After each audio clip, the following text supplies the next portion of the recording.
pessoal, tudo bem? Talvez chegando aí. Hoje a gente vai falar sobre a matemática nos concursos públicos.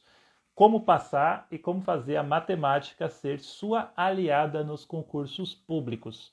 E hoje, inclusive, eu trouxe, né? Vou convidar daqui a pouquinho um convidado muito especial, é um professor Mário. Eu vou explicar rapidamente por que eu chamei o professor Mário. O Mário, ele é um professor de matemática, ele veio de baixo, assim como eu, estudou escola pública, correu atrás dos objetivos. Ele, no caso, ele era metalúrgico, mudou de profissão, virou professor, passou em concurso e depois ele acabou entrando para dar aula nesse concurso e agora ele está prestando vários outros concursos. Então ele conhece a matemática, ele conhece o cenário de concursos. Então eu trouxe ele para bater papo comigo aqui. Inclusive, ele acabou sendo aprovado no concurso junto comigo e outros professores também. A gente vai contar um pouquinho dessa história, beleza? Só que antes disso, já comenta aí, compartilha essa live com mais 3 amigos, beleza? Tem um botão de aviãozinho aqui embaixo, ó. Compartilha essa live para assistir, vai ter muita coisa bacana. Hoje a gente vai desbloquear muitos mitos, a gente vai motivar, vai falar de matemática, certamente vai ajudar muito vocês, tudo bem? Então, ó, compartilha essa live, comenta aí de onde você está falando, qual é o estado que você está falando, qual é a cidade, comenta se você já está estudando matemática, se você quer estudar matemática, se você quer ser aprovado, e essa live é para você. Então, vou fazer aqui o convite para o Mário, e quando o Mário chegar, né, sejam educados e manda: oi, Mário, tudo bem? Acabei de chamar.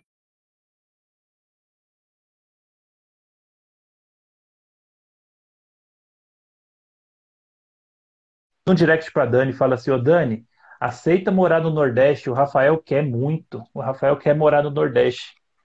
E aí, Mário, tudo bem com você? Deixa eu melhorar a câmera Tudo aqui. bem, deixa eu ver se melhora aí. Tá ruim, é? Tá vendo aí? A minha iluminação tá muito ruim? O problema não é a iluminação, não, né? O problema é outro. É, o problema é a falta de beleza. Mas essa não tem jeito não, Mário. Essa daí não tem jeito não. Ô, Tem jeito não, rapaz. A Mário, eu tava. carcaça tá bagunçada. Não, isso daí é o de menos. Eu tava conversando aqui, eu apresentei um pouco, você estava acompanhando, eu falando um pouco de você. Não, eu entrei agora. O que que você falou, homem? Boa noite. Eu comentei que você é as duas faces da moeda, né? Então você, além de ser professor de matemática, você é concurseiro. E o que eu acho mais legal, olha lá, o Marcelo tá mandando oi para você, Mário. Oi, boa noite, Marcelo. E o que eu acho mais legal em você, porque você é a face das duas moedas. Você é professor e concurseiro. E ainda quando você vai prestar concurso, você usa aquela sua camiseta, né? Fala: oi, não me assalte. Eu sou o Eu professor. sou, por favor, não me assalte, eu sou professor. É, tem que apelar um pouco, né, rapaz? Às vezes, o perigo é o cara te assaltar e falar assim, não, não vou assaltar ele não, porque ele já me deu aula.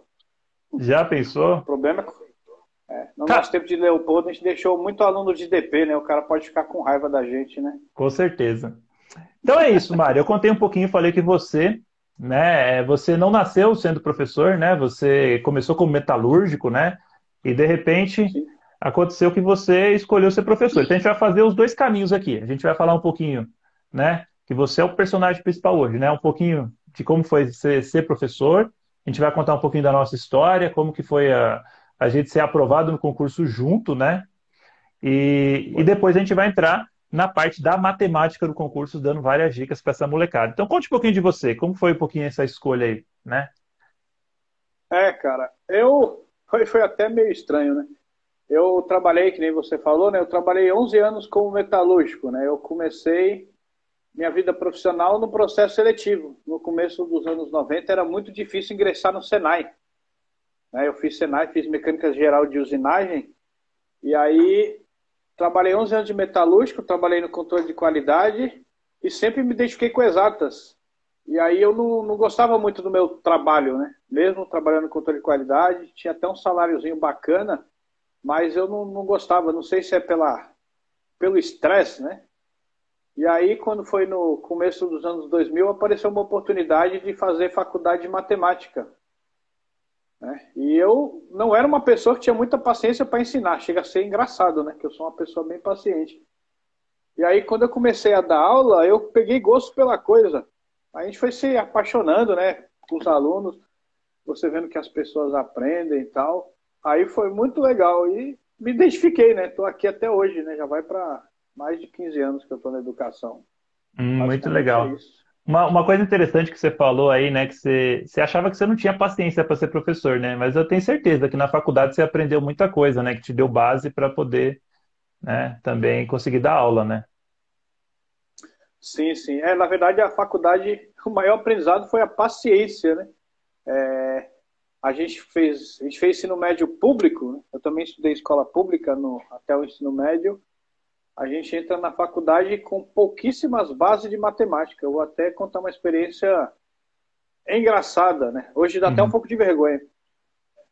A primeira aula de faculdade que eu tive foi uma aula de cálculo.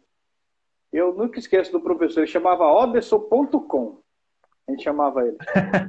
Mas Você imagina no... o ponto com não era o nome dele não, né? Era só o apelido. Não, foi. Você imagina no começo dos anos 2000, um professor que só dava aula quase que online. Tudo que ele passava para a gente era por e-mail. Eita. E naquela época, o único e-mail que tinha mais de 1 GB que cabia de memória era o e-mail do POP. Todos os e-mails não cabia nada. Então tudo que ele mandava enchia minha caixa de e-mails.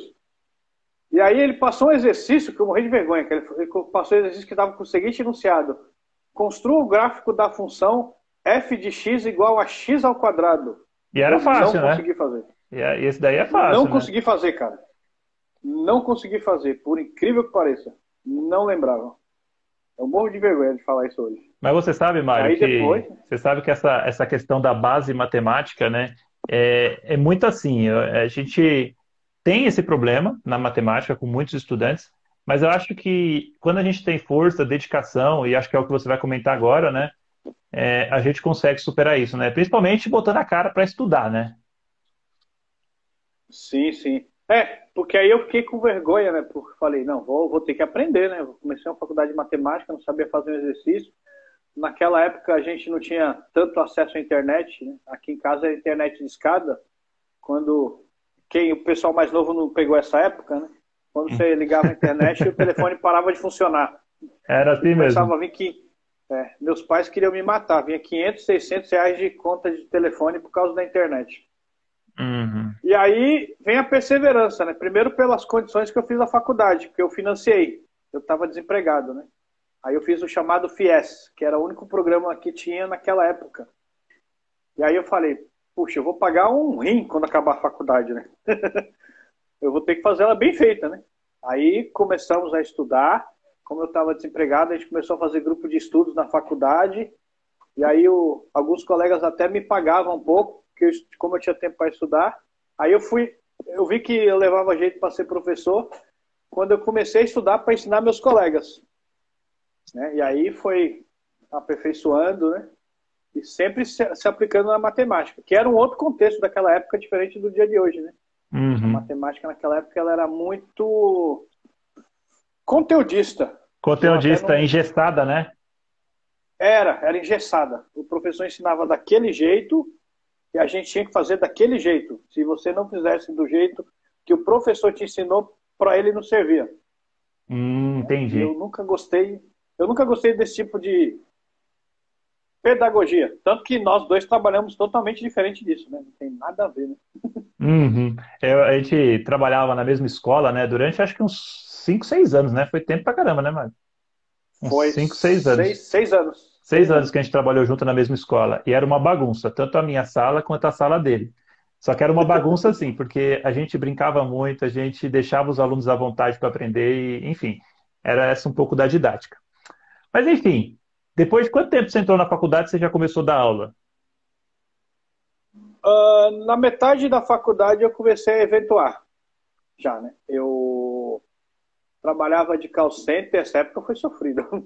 Eu trabalhava de call center de manhã, lá perto do Shopping Paulista, das 6 ao meio-dia. Aí eu eventuava à tarde e ia para a faculdade à noite. Aí eu Hum, eventuei mais ou menos 1 ano e 3 meses. Aí depois eu comecei a pegar aula. Quando eu peguei aula, eu saí do call center, porque o salário era Foi, Duvido, viu? Era pouquinho. foi por causa do call center que você arrumou aquele microfone gigante que você ficava atormentando os professores todos lá na escola? Também, também. Mas quem deu aquela ideia do microfone foi a Ana Lúcia, que trabalhou conosco, lembra? Lembro, lembro. Ana Lúcia, sucesso. É, Se ela estiver assistindo aí, um beijo. ela trouxe a ideia do microfone. Até na época eu pedi para ela comprar, que ela comprou até na China. Aquele vermelhinho que eu tinha, que fazia um barulho danado. Vocês Uhum. queriam me matar? E É. aí também eu fiz, porque eu tinha muito problema com a voz. Eu ficava rouco, muito fácil. Porque Ah, eu sim. falo muito alto, né? Tá E certo. aí eu fiz isso para as cordas vocais. Mas enfim, aí a gente começou a trabalhar, né? E a gente não era efetivo, né? Então a gente não tinha alguns benefícios, enfim, a gente não sabia, sempre aquela atribuição de aula, sempre aquele sofrimento para saber se a gente vai ficar na mesma escola, né? Eu até um pouquinho pior, né, Mari? Porque você ainda era categoria F, né? Você tinha uma certa estabilidade. Eu tinha que fazer aquela prova todo ano lá e tirar uma nota boa para poder ir para o Leopoldo, né? Que eu queria dar aula. E aí a gente teve que fazer alguma coisa, né? E de repente apareceu em 2014, 2012, 2013 mais ou menos, apareceu o concurso público para professor do estado de São Paulo. E aí a Sim, foi gente no, pode falar. se não me engano, foi no final de 2012 que o governador colocou aquela propaganda, né? Concurso para 59 mil vagas. Né? Foi Então, a época que a gente deu aquele feeling, né? e era obrigação nossa passar, né? E era obrigação Sim. nossa passar porque, cara, vou falar para você, se vai entrar 59 mil e a gente não passar, né? Aí era sacanagem. Sem contar que hoje, com as aulas que a gente já tem atribuída, tudo, já é difícil conseguir aula no estado, às vezes, dependendo da escola, com a carga que a gente tem, imagina se a gente não fosse, né? E aí a gente começou a estudar, né? Pode falar, desculpa. É. E aí vai uma dica, né, para quem for fazer concursos, né? Porque a primeira coisa que você tem que fazer num concurso é ler o edital. Que aí vai chegar nessa parte que você falou, começou a estudar. Você lembra que a gente sempre falou que na parte matemática a gente se vira, né, na Sim, parte específica. Tanto que eu praticamente não estudei a específica, né? Eu e- só estudei a pedagógica, que era o nosso calcanhar de Aquiles, né? Aliás, o calcanhar de Aquiles de exatas é a parte de humanas, né? então quando a gente leu o edital, a gente tinha três tipos de prova, né?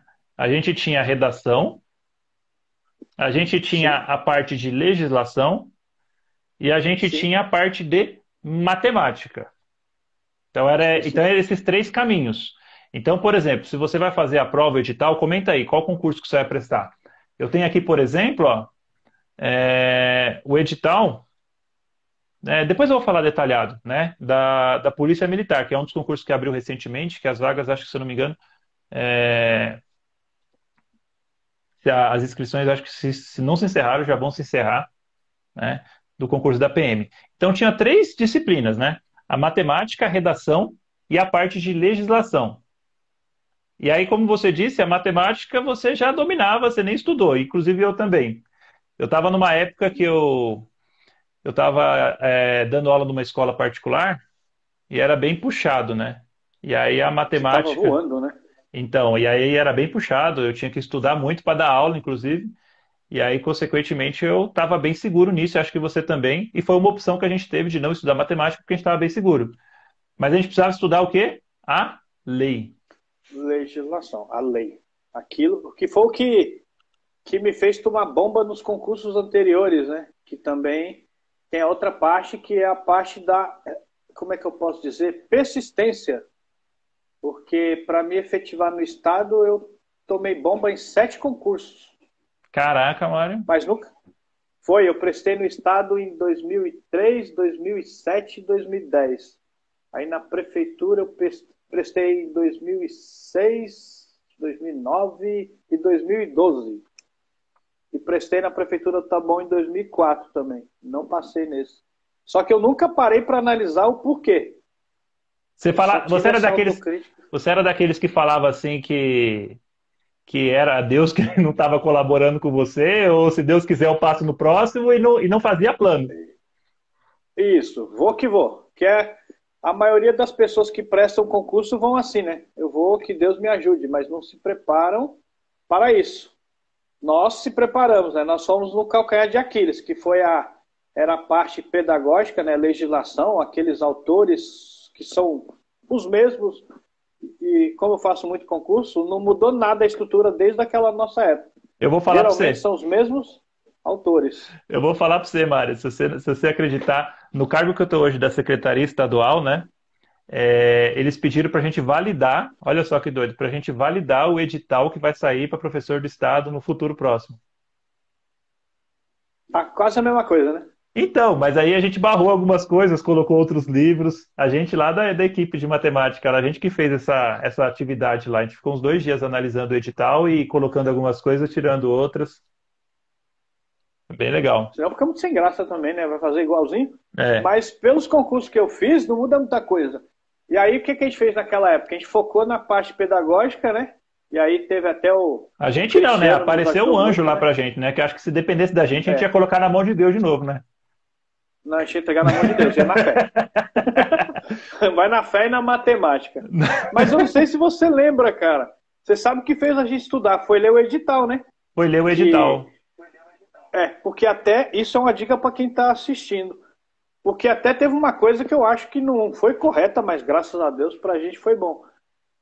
O edital, as notas das provas objetivas, elas eram corridas, né? Nós dois poderíamos se efetivar em matemática zerando na prova de matemática, que é uma vergonha. Você lembra Então. disso, né? Porque, por exemplo, eu lembro que a curva de matemática foi 34,7. Só na pedagógica eu fiz 39 pontos. Então eu poderia ter me efetivado zerado em matemática, mas na de matemática eu fui bem também, né? Tanto que a gente se Foi. classificou bem, né? A gente escolheu, Se eu não me nós engano, fomos no primeiro dia da escolha. se eu não me engano, teve umas 1.000 na nossa diretoria, teve umas 1.000 e pouco. Não, era bastante, né? Não lembro. Só sei que você ficou, acho que em 23º ou 24º, não foi? Foi o 24º, você ficou me zoando por causa do número, eu lembro. 24º. Eu fiquei, eu fiquei em 61, não foi? Foi. E o Leandro ficou em 123, né? Isso, foi o Foi Leandro. uma O coisa Leandro, assim. ele tá aí, não. Olha, eu cometi um erro nessa prova absurdo, né? Eu já comentei na live anterior. Eu dormi no meio da prova porque eu virei a noite no casamento nesse dia, de tão confiante que eu tava. Ah, Então, mas eu fiz a mesma coisa. me comprometeu. Mas essa confiança foi porque a gente estudou, né? Assim, foram acho que uns 10 sábados que a galera ia jogar bola e a gente estava lá na aula, 8 horas da manhã do Ah, sábado, até 1 hora da tarde, mais ou menos, com o professor Cristiano, porque a gente não dominava a lei. O problema é que quando a pessoa estuda a lei, é que ela acha que a lei é aquilo que ela pensa, mas a gente tem que pensar como autor e como a lógica da lei, né? Então, por exemplo, uma lei ligada à educação. O aluno, no final do ano, ele não atingiu a nota. Aí a gente fala assim, não, ele precisa ser reprovado para fazer de novo, né? É o que a gente pensa. Mas como é que mas o funciona? pensamento. Não, o professor precisa atingir o desenvolvimento pleno do educando. E aí, E agora, depois consequentemente, da pandemia apareceu agora uma nova palavrinha, socioemocional. Você tem que analisar sim, a parte. a gente escreveu algumas coisas Agora é a lá. nova moda. Naquela época era competências e habilidades, ou, como dizia o Leandro, desenvolvimento do lado cognitivo do seu aluno. Né? A zona de Porque aí desenvolvimento vai uma. proximal, Vygotsky. É isso, zona de desenvolvimento proximal. Mas E aí aí, vai a dica por. pode Pode falar. falar. Não, fala você. Aí Não vai a pode falar. dica. Não, é que eu quero dizer assim, que às vezes, quando a gente vai estudar, principalmente leis, né, seja para um concurso ligado à educação, seja um tribunal de justiça, a gente não pode falar o que a gente pensa. A gente tem que falar o que é real, né? O que é real, o que é na lei, respeitando os direitos humanos, principalmente isso. Quando a gente vai escrever uma redação, se a gente não respeitar os direitos humanos, se a gente tiver atitudes contra a natureza, se tiver atitudes que ferem qualquer algo que é politicamente correto, a gente é desclassificado. E aí a gente tem que tomar muito Sim. cuidado com o que a gente pensa. Por mais que você seja uma pessoa preconceituosa, racista, que não respeita os direitos humanos, né, que existem muitas pessoas que são assim, você na hora do concurso você não pode expressar isso, né? Porque quem vai querer uma pessoa racista, preconceito que não respeita os direitos humanos dentro do concurso, né? Então a gente avalia para a pessoa fazer que não passe, né? Sim, porque a pessoa que vai prestar um concurso e vai fazer uma... A gente costuma falar de redação, mas na verdade hoje em dia só tem artigos de opinião, né? Se Uhum. for analisar friamente, né? Porque redação é aquilo, eu dou um tema para você, falo, ó, Rafael, vamos contar a história do Chapeuzinho Vermelho. Isso é uma redação. Sim, Você vai lá escrever, era uma vez, biriri, bororó. Hoje em dia não, hoje são artigos de opinião. Eles colocam um tema justamente para avaliar essa sua parte emocional também. Eles colocam um tema polêmico, além de avaliar, isso eu estou vendo pelos concursos que eu fiz, além dele avaliar seu conhecimento do assunto, ele quer avaliar o seu perfil pessoal. As redações de concurso caminham para esse lado, que é isso que você falou. Então, dependendo do assunto que eu colocar, se o cara falar, por exemplo, sobre ideologia de gênero, se eu tirar a minha ideologia e aplicar o conhecimento sem a ideologia, eu faço uma boa redação. Agora, se eu colocar o que eu penso, eu vou zerar na redação. com Por certeza. causa disso que você falou. Não Porque eles necessariamente, né? avaliam... Se você pensar correto, tudo bem, né? É isso. Mas, Se pensar igual a gente, como a gente trabalha você trabalhou e eu trabalho em escola pública, a gente tem a visão mais aberta. Isso eu posso falar, porque quando eu trabalhava na metalúrgica, a minha visão era muito mais fechada. Porque eu trabalhava num ambiente extremamente masculino. Então, assim, é o que você falou, levando para o nosso lado o concurso de professores, né? Quando você vai fazer uma redação, você tem que esquecer a sua realidade da escola pública da periferia e colocar a realidade dos autores socioconstrutivistas acham que é a escola ideal. com certeza. E isso em qualquer coisa. No Banco do Brasil também teve uma redação parecida em relação ao banco. Ele colocou uma situação, problema em relação ao banco de uma pessoa que chegou lá visivelmente alterada porque recebeu uma cobrança indevida e você trabalha no banco, como é que você aborda a pessoa que usou termos de baixo calão com você? Aí, tá vendo? Então, Aí na a gente nossa pensa cabeça. assim. Aí a gente pensa assim, não, essa pessoa aí, ela tem que ser colocada para fora, não tem que conversar com ela, eu vou xingar essa pessoa, vou mandar ela para aquele lugar, e aí você também vai para aquele lugar, né, para a lista de desclassificados da prova, né? Isso, aí você toma bomba. Parabéns, você está eliminado. Aí você tem que Sim. falar as palavras bonitinhas, em cima da lei, o que, que você pode fazer, qual é a postura do banco. Lembrando que o banco é um prestador de serviços. E aí você escreve o que eles querem ouvir. Eu costumo dizer para as pessoas, né? O Cristiano até falou isso para a gente. Quando você vai fazer uma redação de concurso, você tem que dizer palavras doces, com embasamento. Não adianta você só falar palavras bonitas, mas tem que falar palavras doces com embasamento para convencer a pessoa que está lendo que você é o melhor candidato. Com certeza. Eu acho que, ó, que eu vou falar para você, essa parte de ideologia, de redação, ela é o que pega muita gente. Inclusive, eu fui reprovado, não por causa disso, porque eu sempre escrevi nessa pegada também, né? Eu fui reprovado no concurso da prefeitura que eu prestei, embora eu não ia assumir, prestei mais como teste, né? Porque eu tinha outros planos. Eu, por exemplo, tenho o concurso do Estado, eu não trocaria hoje pelo concurso da prefeitura, por exemplo. Talvez até pela questão salarial seja mais vantajosa, mas eu acho que chega um momento da vida que a gente não quer só dinheiro, né? A gente quer um trabalho, uma realização e tudo mais, todas essas coisas que a gente almeja, né? Então, assim, eu, Concordo. eu não fui aprovado no concurso da prefeitura pela redação. Também estava voando na parte de legislação, também estava voando na matemática. Eu lembro que eu acertei, acho que 87% das duas na época. E só que aí eu acabei não sendo aprovado por causa da redação, também não procurei saber, era aquela coisa, né? Eu fiz como treineiro. Mas enfim, a redação pega muita gente. E aí você comentou que você fez o concurso do Banco do Brasil, né? Sim, fiz agora, recentemente. Fez. E aí você entrou para o outro lado do time, né? Você saiu daquela pegada de professor e você foi para o lado concurseiro mesmo, porque o concurso do Foi Banco do pro lado Brasil concurseiro. tem um pouco dessa questão pedagógica, né? Inclusive, se alguém prestou esse concurso do Banco do Brasil, comenta aí. Tem essa questão pedagógica, né, que você falou, que usou e que ajudou bastante você fazer a redação, mas no geral não é pedagógica, não é na área da educação, né? Então conta um pouquinho Ela foge totalmente. quais foram os seus primeiros passos, como você se preparou, fala um pouquinho aí. Tá, em todos os concursos? Vamos começar pelo Banco do Brasil, que você já pegou Ou esse mais do gancho. Banco do Brasil? Depois você conta um pouquinho da história dos demais. Tá, do Banco do Brasil, né? Uhum, Na verdade, então, quando você vai fazer um concurso que foge da sua área, porque a gente também foi aquilo que você falou ontem na outra live, anteontem. a gente também não tem só que avaliar a questão salarial, a gente tem que avaliar a questão carreira e a nossa parte pessoal.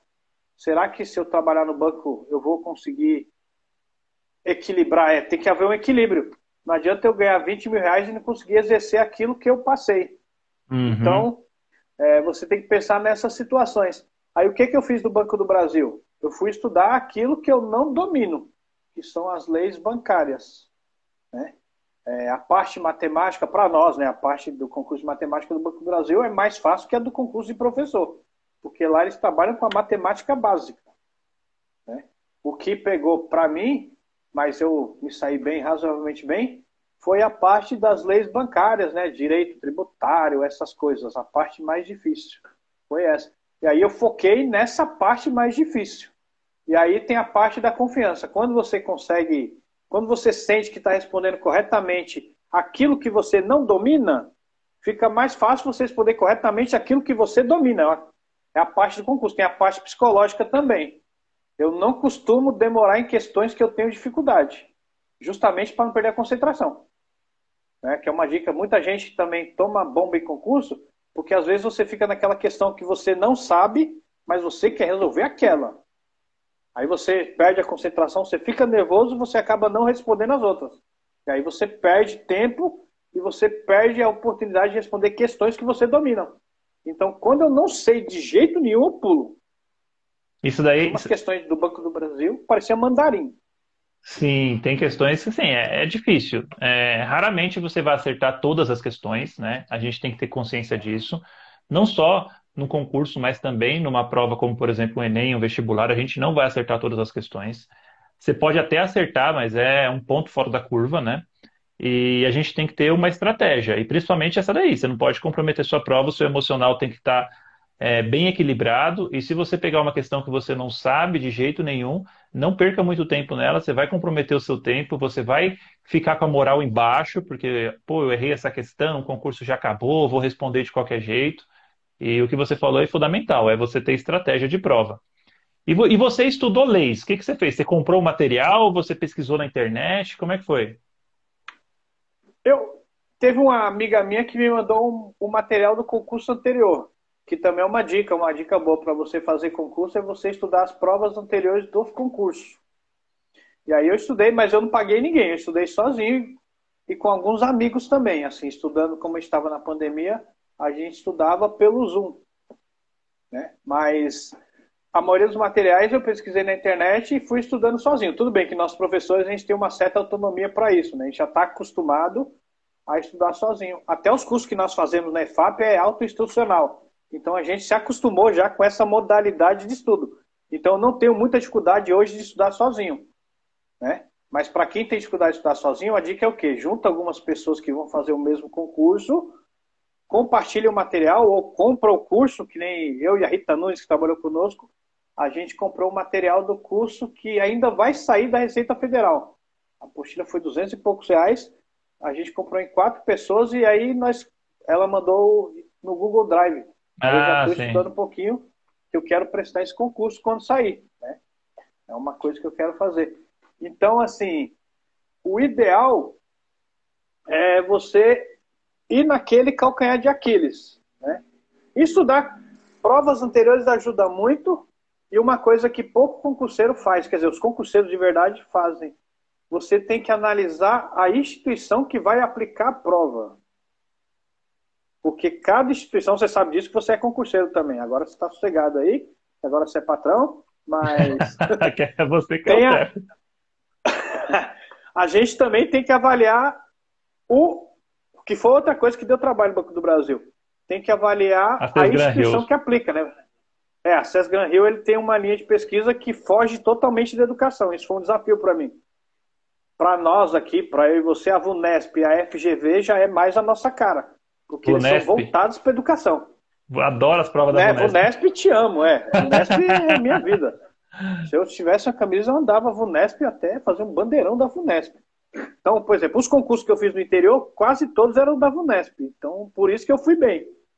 Que nem o de Araçariguama, em matemática de 20 eu acertei 19. Eu errei uma e estou inconformado errado aqui eu errei, cara. Mas a gente já sabe a linha de pesquisa da VUNESP. Isso é uma dica para quem vai prestar concurso também. Se você nunca prestou concurso, você tem que ver qual é a linha de pesquisa ou a linha de avaliação da instituição que você vai prestar concurso. Mário, que também ajuda nos estudos. Com certeza. Eu vou dar uma pausa aqui para responder alguns comentários, tá? A Jo comentou que o marido dela fez a prova do concurso, que era de Cruzeiro, né? São Paulo. E aí nós temos... minha prima. É sua prima? Ah. É. E o Vitor Dias, ele falou assim, qual é o caminho para quem não sabe nada de redação? Eu acho que eu vou responder essa daí. Bom... eu posso complementar também, pode falar. Se você não sabe nada de redação, certamente é porque você não escreveu, não deve ter feito muitas redações na escola ou coisas do tipo, né? Redação é a parte mais complicada para você estudar sozinho. Mas o primeiro conselho que eu dou para você é você começar a ler para você ter cada vez mais vocabulário. E não é ler post do Instagram, que você olha, tem um textinho, coisas do tipo. É você ler livro mesmo, sabe? Livros que te agradem, que você não tem uma leitura tão cansativa, porque você vai vendo palavras e aí, consequentemente, você usa essas palavras dentro da sua redação. Um outro ponto é você escrever mesmo. É você fazer muitas redações, tá certo? Então, nesse caso, assim, você que tem dificuldade de escrita mesmo, você vai começar e vai ser muito difícil mesmo. O texto vai ficar ruim, vai ficar feio. Eu lembro de que eu comecei dando aula e o curso que eu comecei dando aula, né, que era para preparar os estudantes para ganhar o diploma de ensino fundamental, ele não tinha dinheiro para contratar todos os professores, né? Então ele contratava um professor de matemática que male male conseguia ensinar a redação, conseguia ensinar as outras disciplinas. Agora um professor de português, ele não conseguia ensinar matemática, não sei por quê, né? Tão fácil. Vamos puxar para o nosso lado, né? E aí eu tinha uma aluna, que hoje inclusive é professora de português, que ela sempre escrevia redação. E ela escrevia muito bem, só que ela não tinha técnica, né? E aí ela brincava que ela nunca me satisfazia, sempre tinha uma coisinha a melhorar, né?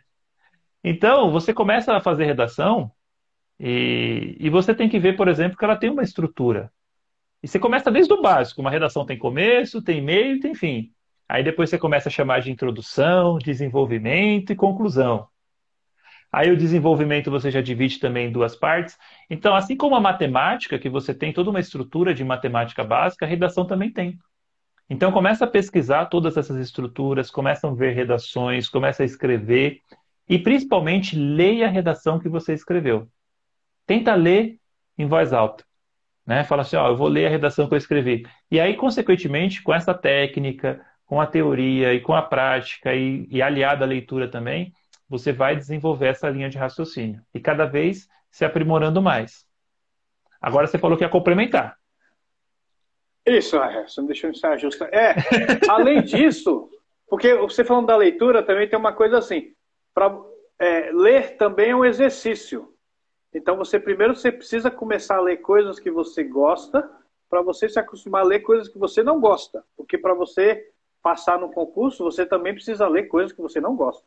Eu costumo comparar a leitura com alimentação. Eu não como tudo que eu gosto. Eu como as coisas que eu gosto, mas eu preciso comer coisas que eu não gosto, mas me fazem bem. Então, eu preciso ler coisas que eu não gosto, porque eu vou precisar fazer um concurso. E eu não sei se você lembra, isso eu nunca esqueci, foi o Cristiano que falou para nós. Ele me ajudou a fazer na redação.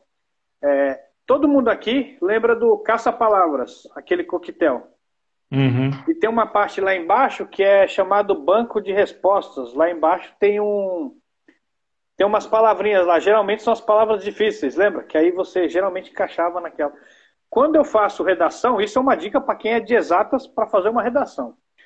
Quando eu faço qualquer artigo de opinião ou redação de concurso, a primeira coisa que eu leio geralmente eles colocam os concursos atuais, eles colocam, leiam os textos motivadores. Textos de apoio. Isso, os textos de apoio. É uma palavra bonitinha, né? A gente tem que falar bonitinho, você sabe, né? Uhum. A gente está numa live e a gente tem que ganhar like. Aí, põe os textos de apoio para responder a tal redação. E aí, quando eu vou pensar na redação, eu coloco uma dica que o Cristiano deu, nunca mais esqueci. Eu coloco palavras-chave. Por exemplo, que estão no texto de apoio. que estão no texto de apoio e que pode encaixar. Por exemplo, se o texto de apoio fala sobre indisciplina na sala de aula. Quando fala em disciplina na sala de aula, o que vem na cabeça da gente? Família disfuncional, dificuldade de ensino-aprendizagem, Metodologia de ensino. na escola. Isso. Agora, atualmente, a palavra da moda é problema, dificuldade socioemocional. Aí eu vou colocando assim no cantinho. Coloco antes de escrever a redação. Aí quando você começa a escrever, que falta palavra, aquela palavra que você colocou no cantinho, ela encaixa. Caramba, mano. Batata, dá certinho. Caramba, será que o pessoal tá anotando essa dica, mano? Eu gostei, viu? Encaixa. Encaixa. Quando você pensa que não, você vai falar um negócio. Ah, mas o aluno, ele tá com problema de disciplina porque ele tem dificuldade. Aí você fala, dificuldade o quê? Cognitiva não encaixa. Acadêmica não encaixa. Aí você vê, socioemocional. Show de bola. Entendeu? É isso aí mesmo. Porque atrás de um... Aí você começa a juntar voltando para a educação, se você juntar na realidade, por trás de um aluno disciplinado, tem outras dificuldades que todos desconhecem. E a pessoa que vai ler, ela costuma corrigir redação por amostragem. Então, a pessoa que está corrigindo redação, ele pega aquelas palavras chaves que soam bonito. Porque você sabe, a pessoa não vai ler, sei lá, 1 milhão de redações na íntegra. E o resto, então ele pega a palavra-chave que você colocou lá e o resto, para compor as linhas, é encher linguiça. Porque já teve até erros graves. Não, você lembra o mico que pagou? E pior que assim, nós dois, vamos até descontrair um pouquinho, tu torce pro Corinthians, eu torço pro São Paulo. E aí teve uma redação do Enem que o cara colocou umas palavras bonitinho, mas incorporou o hino do Palmeiras no meio. Não sei se você lembra disso. Lembro. Ele colocou uns negócios bonitinhos, aí colocou assim, quando surge o viver de ponente, aí escreveu um monte de groselha, aí tem outra parte que colocou, no gramado que a luta o aguarda. E aí o cara conseguiu tirar uma nota boa no Enem. Foi um escândalo na época. Foi no ano que o Palmeiras caiu. Foi ainda ferrou o cara. O Palmeiras caiu, mas o Palmeiras caiu também. Não tem palmeirense aqui na live não, me perdoe, né? Mas o Palmeiras, se sair a Dona Leila, ele cai de novo. Aí, então, a pessoa que vai ler, isso eu falo até pela nossa redação do concurso. É que eu não peguei hoje, numa próxima oportunidade eu posso até ler. Tem palavras que eu coloquei ali que eu nunca falei na minha vida, gente, não ouçam isso. Mas, assim, a pessoa que leu a redação, ela deve ter pensado que eu era Paulo Freire. De tão bonita que ela ficou. Isso foi o Cristiano que deu. Então, você colocando palavra-chave, porque qualquer artigo de opinião tem palavra-chave, né? Agora, por exemplo, a palavra da moda é a COP26. É uma coisa que potencialmente pode cair no Enem, sobre essa conferência do meio ambiente. Uhum. Então, se a redação for cair sobre o meio ambiente, o que envolve o universo do meio ambiente? Por que está acontecendo esse negócio na camada de ozônio? O cara vai lembrar. Desmatamento, um combustível, podia usar um combustível que fosse menos poluente que a gasolina. Então, todas essas palavras encaixam. Isso é uma pessoa de exatas que não sabe escrever. Lógico, a gente sabe, né? Nós somos professores, mas eu só consegui tirar notas boas na redação usando esse esquema das caça-palavra. É o banco de questões. Eu sempre faço isso, em todos os concursos. Até o último que eu fiz recentemente foi o de Jaguariúna, foi o mês passado. Teve um artigo de opinião lá, que até fugiu da educação, mas eu desenvolvi em cima do banco de questões. Encaixa. Pode anotar essa dica, encaixa direitinho. Beleza. Então, só resumindo, para quem chegou agora o que a gente já falou, a gente contou a história da aprovação nossa no concurso, que é o cargo que a gente tem até hoje. A gente falou um pouquinho sobre como que funciona os primeiros passos para quem dá o concurso, que é ler o edital, pegar o material. E agora a gente está falando sobre como estudar para o concurso. Só que uma das coisas que a gente comentou aqui é que na matemática a gente sempre nunca estudou porque a gente é professor, a gente vê todo dia, se a gente não aprender, pelo amor de Deus, né? E você, acho que todos os concursos que você prestou, não só o Banco do Brasil, inclusive eu vou ler o que cai em matemática no concurso do Banco do Brasil, que caiu do edital, que eu trouxe aqui a colinha, né? Então caiu números inteiros, racionais e reais, problemas de contagem, que é a famosa análise combinatória, sistema legal de medidas, razões e proporções, divisão proporcional, regra de 3 simples e composta, porcentagem, que está presente em tudo, lógica proposicional, que é um mundo ali, né? Do se, então, o eu, conectivo lógico, quantificadores universais, né? Teorema da casa dos pombos. Noções de conjuntos, relações e funções, funções polinomiais, exponenciais e logarítmicas. Ainda bem que não foi trigonométrica, que tem muita gente que tem medo. Matrizes determinantes, sistemas lineares, sequências lógicas, progressões aritméticas e progressões geométricas. Então, isso daqui é um conteúdo praticamente de um ensino médio inteiro, né? Se você falar para pensar, uma matemática Fundamental. básica, não, mas a gente já tem funções exponenciais, logarítmica, matrizes, função polinômio, sequência PA, PG, enfim, tem muita coisa do ensino fundamental e muita coisa do ensino médio. E o que você observou, porque você não estudou matemática para o concurso do Banco do Brasil, o concurso de Jaguariúna era para quê? Ficou mudo. Oi, continua. Só Então, terminar que falhou um pouquinho. Além da... beleza, desculpa. Você prestou o concurso do Banco do Brasil, o de Jaguariúna era para quê? Não, os demais era para professor. Era para professor. E você não estudou em matemática em nenhum deles. Não. Tem uma Eu razão, fui na. tem uma razão especial para isso? É porque, na verdade, isso é para quem não trabalha com matemática igual nós. Para você estudar matemática para concurso, ele precisa, primeira dica, estudar os concursos anteriores de todas, qualquer um que você for fazer. Você vai estudar do Banco do Brasil, estuda os anteriores. E outra, a gente já tem, pela forma que a gente trabalha em sala, eu costumo dar sentido aos números. Então, quando você vai ler uma questão de matemática, você tem que imaginar alguma coisa da vida real que se associa a ela. Então, por exemplo, você vai fazer uma equação de segundo grau, eu posso lembrar como lucro máximo e lucro mínimo. É assim que eu trabalho. Você vai fazer uma função de primeiro grau, você tem que lembrar do movimento uniforme. O movimento uniforme é que um carro faz quando você liga e sai.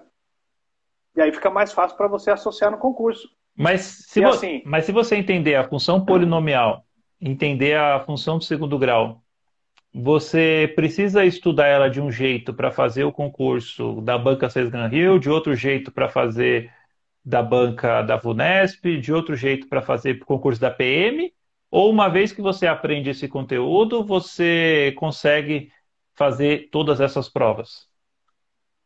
Se você abstrair bem o conteúdo, você consegue fazer todas essas provas. O problema, que vai a dica para quem tem a redação, o problema são os textos. Então, uma pessoa que lê muito, ela tem mais facilidade de fazer questões de matemática do que aquelas que leem pouco. Você sabe, né? Ele costuma colocar, vou usar uma paródia cristã aqui, costuma colocar o Salmo 119 em 3 idiomas para te perguntar qual é o valor de X. Você sabe disso, né? Uhum. Uma pessoa que lê muito, ela vai eliminando a parte de injeção de linguiça que você falou. E aí Entendi. ele consegue entender que aquilo é uma equação de segundo grau. Entendi. Então, assim, tá, a interpretação é tudo, né? A interpretação é tudo. Porque eu costumo dizer, isso eu falo na escola mesmo.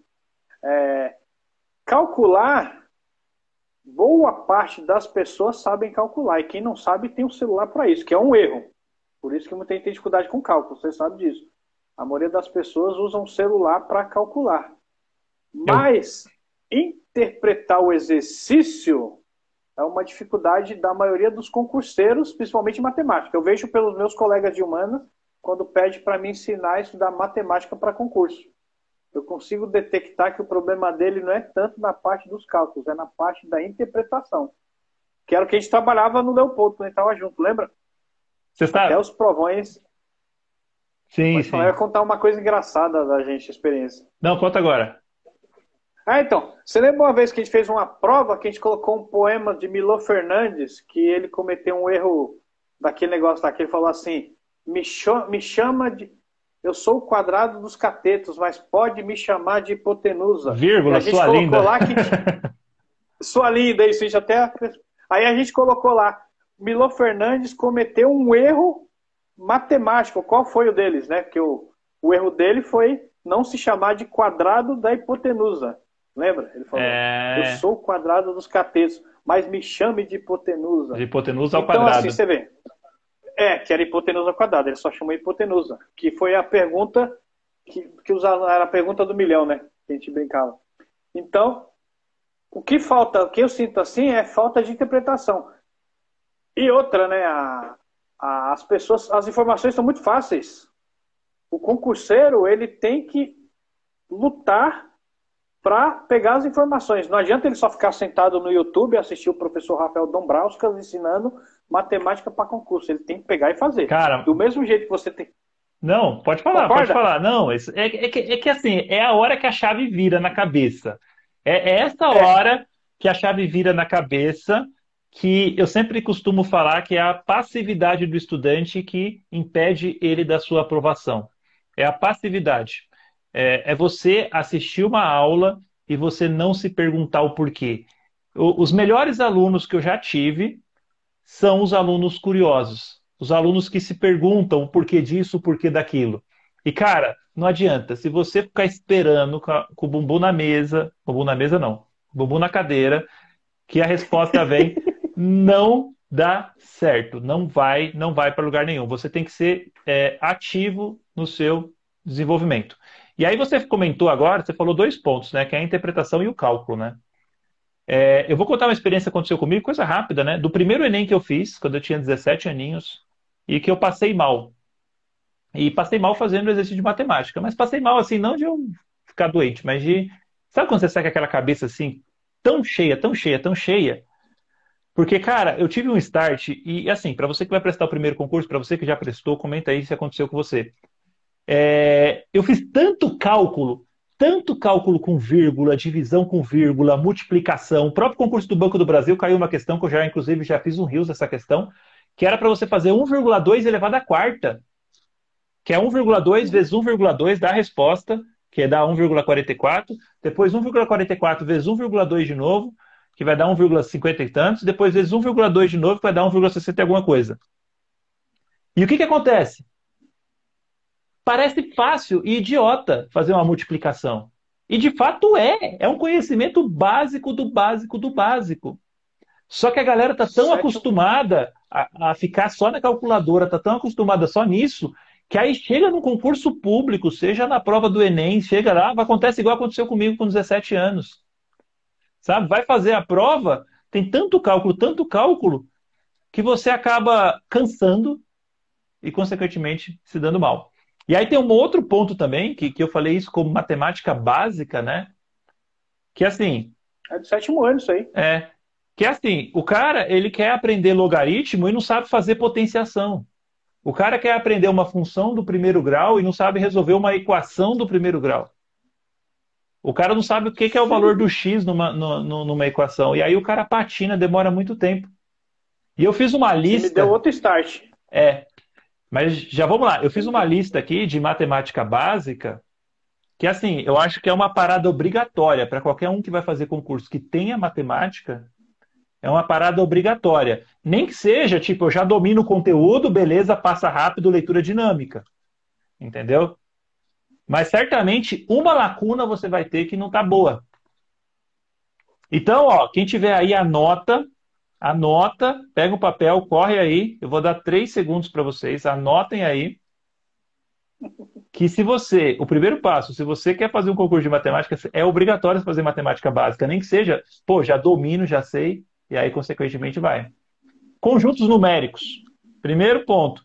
Você precisa conhecer que existem os números naturais. Não é saber quais são os números naturais. Mas, por exemplo, os números naturais, beleza. As operações básicas mesmo. Mas os números inteiros, as operações com números negativos, se você não domina, cara, você não vai para lugar nenhum. Aí entra os números racionais, os números com vírgula, e principalmente a tão famigerada fração. Fração é divisão, é parte, né? Nem tudo é inteiro, né? Aliás, quase nada é inteiro, né? Você pegar a probabilidade é um número irracional, né? Então você precisa dominar o conjunto dos números racionais, operacionalizar a fração, você precisa dominar os números irracionais, tá certo? Então todos os conjuntos, dos namorais não, dos naturais, dos inteiros, dos racionais, e também o conjunto dos números irracionais. Eu nem vou falar os Que fica em complexos, escanteio. eu nem vou falar os complexos aqui que caem em 5% dos concursos, né? Mas irracionais o pessoal deixa escanteado mesmo. Não costuma Na trabalhar verdade, os irracionais, não. os irracionais ainda tem um pouquinho ainda, né? Porque quando entra trigonometria, vem muito número irracional. E aí vai outra dica, você me deu um start, cara, para concurso. Fala aí. Vai te ajudar a complementar. Porque para quem não tem domínio em matemática igual nós, o melhor jeito de estudar matemática, além da interpretação, é assim, o que eu preciso saber para responder essa questão? Aí cai na matemática básica. E aí você precisa ter base, você precisa ter know-how. Isso. Por exemplo, se o cara for falar vamos pegar uma aplicação de log que é a escala Richter, né? Se cai uma questão no concurso sobre escala Richter, o cara vai pensar o quê? Bom, eu já não sei log, mas o log vem da onde? Vem da potência. Então eu vou estudar potenciação para chegar no logaritmo, para chegar na escala Richter. Então é uma boa forma de você estudar matemática para quem não sabe matemática, porque geralmente os outros concursos não caem tanto matemática que nem os nossos. Mas é o que desempata o concurso é matemática. Com certeza. Geralmente E quando você vai prestar um concurso, você está competindo com outra pessoa. Então você não precisa ter uma nota para você passar, igual na escola, que é 5. Você precisa ser melhor e se garantir. Sim. Então você precisa estar lá em cima. Foi o que aconteceu no nosso, né? Foi o que aconteceu no nosso, né? Quando que é outra coisa que a gente podia falar, estratégia de concurso. Quando nós estudamos para concurso, nós estudamos para passar bem, para escolher uma boa escola. Também tem isso. Você tem que trabalhar, por exemplo. Toda vez que eu vou fazer um concurso, eu trabalho com meta. Então, o do Banco do Brasil não sei o resultado, mas eu trabalhei numa meta de tentar acertar 70% dele. Que eu sei que com 70% dele eu consigo entrar. No de Araçariguama, que era uma vaga só, eu trabalhei com a meta de acertar 80%. Eu acertei 78% da prova. Você tem que trabalhar com meta, foi o que você falou. Não adianta eu só acertar 50% para estar classificado. Para mim conseguir a vaga, eu preciso acertar 80%, 90%. E mesmo assim, pode ser que eu não consiga. Pode ser que eu não consiga. Então, para quem tem dificuldade de estudar matemática, isso eu falo para os meus alunos do médio mesmo, que eu estou em outra escola, nos meus alunos do médio. Você precisa estudar o quê? Você tem que se perguntar qual é a habilidade de matemática básica que eu preciso dominar para responder isso. Porque por trás de uma questão complexa tem matemática básica. Mário, eu tô vendo que você fez... Eu tô vendo que você fez seu dever de casa, né? Que você falou em habilidade, né? A gente não fala mais conteúdo, né? Mas aí a gente ia falar um pedagogês aqui que talvez o concurseiro não entenderia, né? Não. Mas para o concurseiro sim, mas ele tem que pensar o quê? Eu não sei isso, mas qual é a habilidade? Que aí vem a passividade, a nossa orientação para quem vai fazer o concurso. Não adianta, se eu assistir sua live, né? Porque você é meu amigo e você é uma pessoa muito inteligente. Se eu assistir suas aulas no YouTube, né? Podem assistir, gente. Depois ele deixa o link aí, que é muito bom. Se eu assistir suas aulas no YouTube, eu vou ter a falsa sensação que eu entendi. Mas se eu não pegar exercícios similares para fazer, provavelmente eu não entendi. Eu vou ficar né? A minha cabeça não é um HD que você vai jogando conteúdo para encher e ele vai ficar arquivado. Eu só vou saber se eu entendi se eu pegar o exercício e fazer. E agora eu vou falar uma coisa muito valiosa para vocês, de verdade, assim. Que a gente às vezes fala de interpretação e de resolver exercício de matemática e fica muito no abstrato, né? Nunca vem nada concreto, né? E aí eu vou dar um exemplo para vocês, 2 exemplos, né? O primeiro é como que o médico ele consegue detectar que você está doente através da sua fala e do diagnóstico que ele vem. Ele tem várias hipóteses sobre o que você tem, o que você está doente. Você chega lá, se você não fala nada, você pode ter qualquer doença do mundo, certo? Agora você começa a falar. Aí você fala, ó, eu tive dor de cabeça. Aí ele fala, pô, dor de cabeça pode ser Covid, pode ser uma gripe, né? Ou pode ser uma simples dor de cabeça mesmo, porque ele estudou muita matemática, né? E aí ele já tem 3 hipóteses. Mas por quê? Porque ele sabe o caminho da doença. Aí ele fala, pô, mas além da dor de cabeça, eu tô com dor do corpo. Aí ele falou, pô, então não é só porque ele estudou matemática. Então pode ser uma gripe ou pode ser Covid. Aí ele vem e fala assim, mas e além de ele estar com dor de cabeça, dor no corpo, né? Qual mais um sintoma do Covid? Fala aí. Coriza. Coriza. Aí você fala, pô, pode ser. Aí ele manda fazer o teste. E na matemática, é algo bem parecido. E como que isso vem na matemática? Não só na matemática, mas no português. Quando você pega uma questão, e se você é um estudante que estuda por questão, você já certamente você já tem na sua cabeça, porque você estudou, uma questão semelhante ou parecida, com palavras-chave, que cabe a você uma estratégia de resolução. Então, vou dar um exemplo. Tem uma parte aqui no concurso do Banco do Brasil que ele fala bem claro. Ele fala assim, ó, divisão proporcional. Cara, a divisão proporcional é quando você tem uma herança, essa herança é dividida por 3 filhos, e ele vai dividir essa herança diretamente proporcional à idade dos filhos. Aí você já fez um exercício desse, sabe como que faz, sabe todo o mecanismo. Quando cair um exercício, ele vai falar assim, mas a empresa lucrou tantos mil e os funcionários investiram XYZ. Você vai falar, cara, eu já sei o caminho porque eu já vi uma questão semelhante e, consequentemente, eu já vi. E aí vem a hora de vir a chave do estudante, que é estudar por questões. Então, tem muito estudante que fala assim, eu vou estudar potenciação, que é a matemática bem básica. Aí ele vê as propriedades de potenciação, fala assim, mas A elevado a N é a mesma coisa que A vezes A vezes A, N vezes. Já terminei de estudar. Nem começou. Já sei, o cara nem começou. O estudo, ele tem 3 etapas. Ele tem 3 etapas. A primeira etapa é uma leitura, que é onde você lê, você vê o que está acontecendo, faz suas anotações. A segunda etapa é a etapa que você vai ou demonstrar algo que você fez e resolver um exercício, né? E a terceira etapa é onde você vai ou explicar para alguém, ou criar um exercício, ou se desafiar com um exercício mais difícil, e é onde você vai fazer sozinho. E se você não passar dessas 3 etapas, cara, você não vai aprender. Entendeu? Você não vai saber resolver uma questão. Então tem tudo isso daí. Você precisa resolver questões. Resolver questões é o grande segredo. E assim, tem uma menina que começou a anotar ali, Mário, que até comentou que estava anotando. Eu só vou terminar aqui para a gente não perder o fio da meada.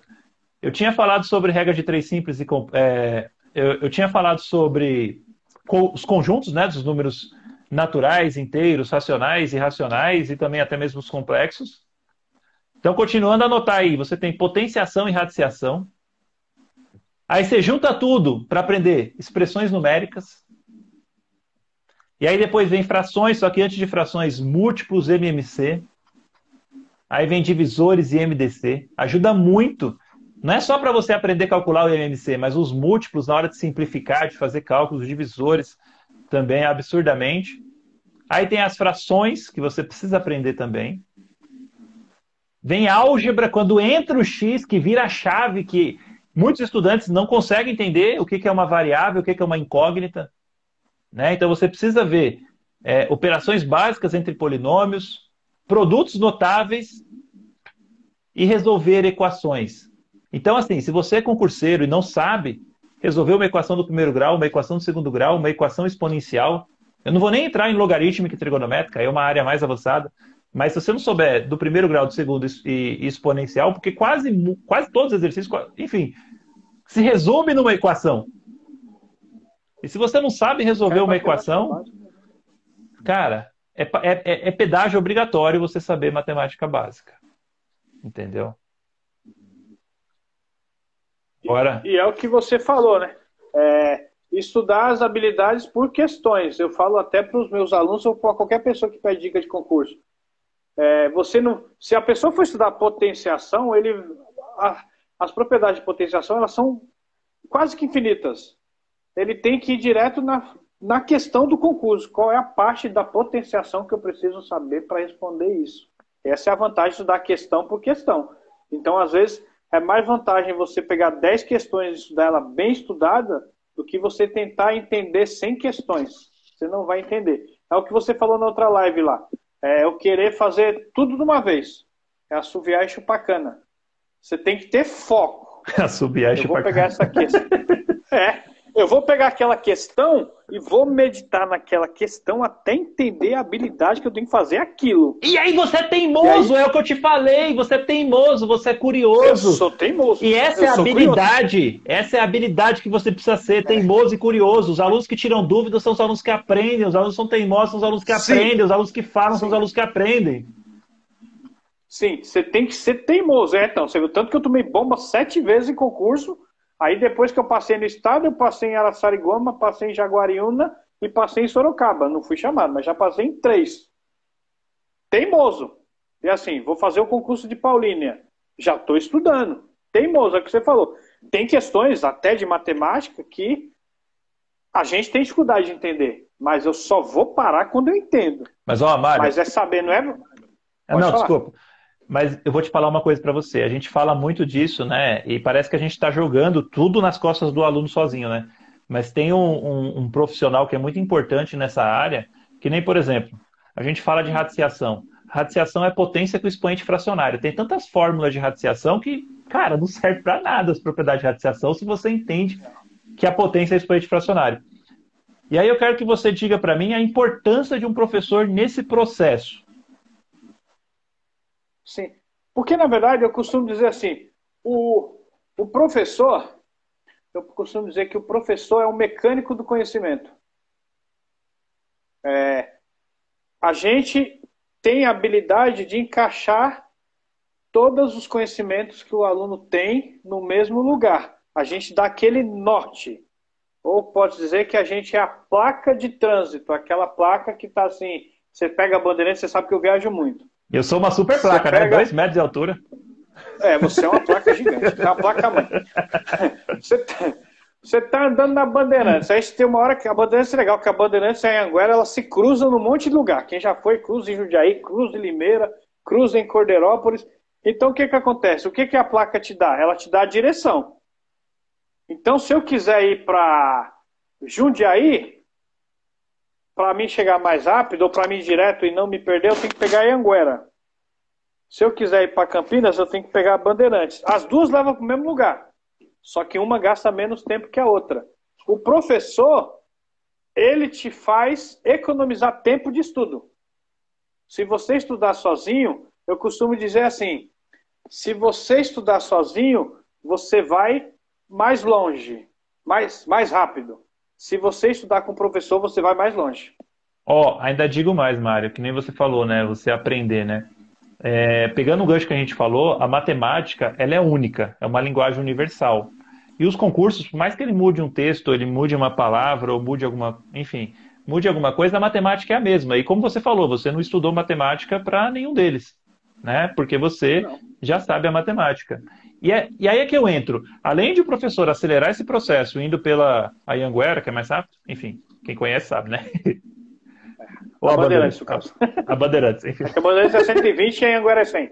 Mas ela é mais curta. Mas, Isso, exato. Você estuda somente uma vez. Você estuda somente uma vez. Você não precisa estudar para todos os concursos a matemática de novo. Você aprende direito, você aprende uma vez. Você não aprende só por causa de um caso específico que aconteceu naquela questão, você acha que sabe e tudo mais. Entendeu? Então, olha só, o que você levaria 6 meses para aprender, supondo você aprende em 2 meses e você aprende uma vez só. O cara aprende 6 meses e depois tem que aprender tudo de novo, né? Então, o professor ele tem uma função muito importante nesse ponto, né? Para tanto acelerar, quanto aprender de verdade, quanto aprender apenas uma vez. E é o que você falou. Tem uma analogia boa. Tem uma analogia boa para falar do professor. Por exemplo, quando o professor ele ajuda no seguinte questão. Quando nós aprendemos a dirigir, quando você pega um carro que nem o seu, o que acontece? A primeira coisa que você faz é estranhar. Certo? Uhum. Mas você andando um pouquinho, você pega o jeito do carro. O professor faz isso em relação à matemática. Então, quando você pega uma questão que aparentemente não é do seu domínio, você vai estranhar. Mas aí você vai lembrar das palavras ou de algumas habilidades que o professor colocou na sua cabeça, imputou na sua cabeça. Aí você vai falar, pera, não, mas meu professor falou alguma coisa parecida com isso.